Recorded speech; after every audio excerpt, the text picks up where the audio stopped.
With no commander, no protection, and no ammunition, the 1,400 men surrendered as prisoners of war.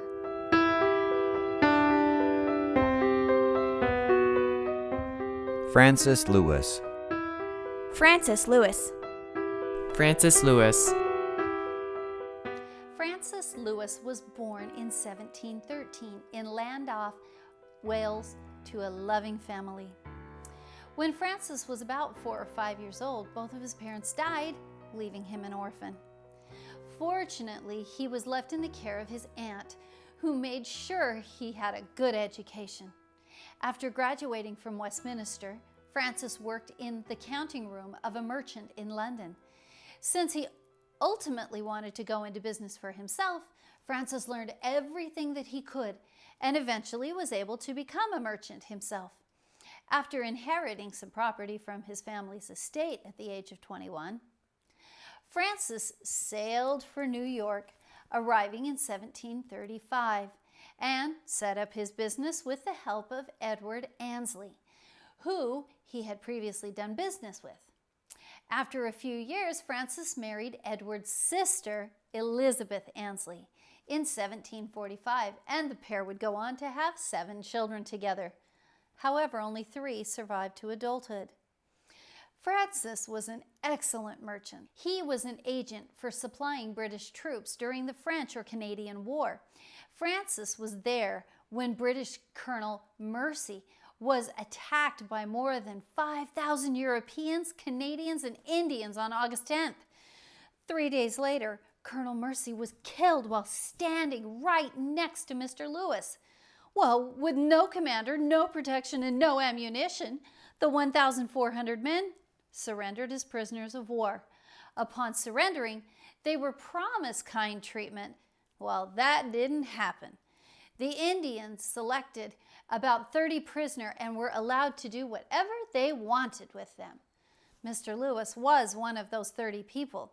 A speedy, cruel death was what was expected, but Mr. Lewis was somehow spared, and he was eventually sent as a prisoner of war to France, and sometimes afterwards was exchanged and returned back to America. The services that were given by Mr. Lewis during that war were so valuable to the British government. They gave him 5,000 acres of land. That's about 8 square miles of land. Even though he was not born in America, his independent and patriotic spirit brought him to be one of the Sons of Liberty. He despised the Stamp Act and British taxes, which pushed Francis to pursue a political career. He was unanimously elected in 1775 to the Continental Congress. During this time, he was particularly useful in the purchase of provisions and clothing for the army, bringing in arms and munitions, and many, many other transactions where he used his merchant skills. Well, just 1 year after joining the Congress, Francis was able to sign the Declaration of Independence on the 4th of July, 1776, at the age of about 63. Well, just 1 year prior, in 1775, Mr. Lewis had moved his family to Long Island. Well, that turned out to be a great big mistake, because in the fall of 1776, his house was destroyed by the British. His library, his valuable papers were all destroyed, but they weren't satisfied just to ruin his property.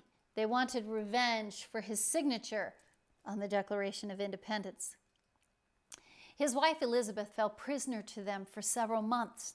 In November of 1776, the attention of Congress was called to her distressed condition, and despite their best efforts, they couldn't negotiate her release.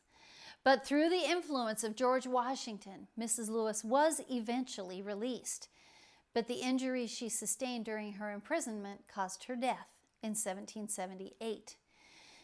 There's little known about Mr. Lewis after this point. From this point on, his days were spent in poverty, his self-made fortune having been sacrificed to his country during the struggle for independence. Francis Lewis finally passed away December 30th, 1803, at the age of 90.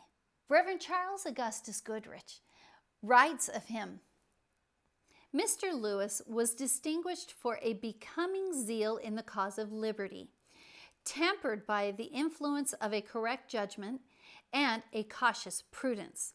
Francis was born to a loving family in Wales, orphaned at the age of 4 or 5, educated and worked as a merchant in London, sailed for New York, supplied the British troops, taken as a prisoner of war, narrowly escaping death, sent as a prisoner to France, exchanged and returned to America, given land in gratitude from the British, provided arms, munitions for the Americans, signed the Declaration of Independence, had his property destroyed by the British, and lost his wife as a prisoner of war. Is this guy for real? He did everything. He was involved in so many countries. He was given gifts and freedom, and then it all got taken away.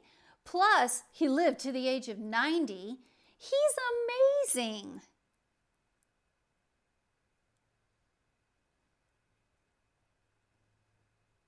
The end.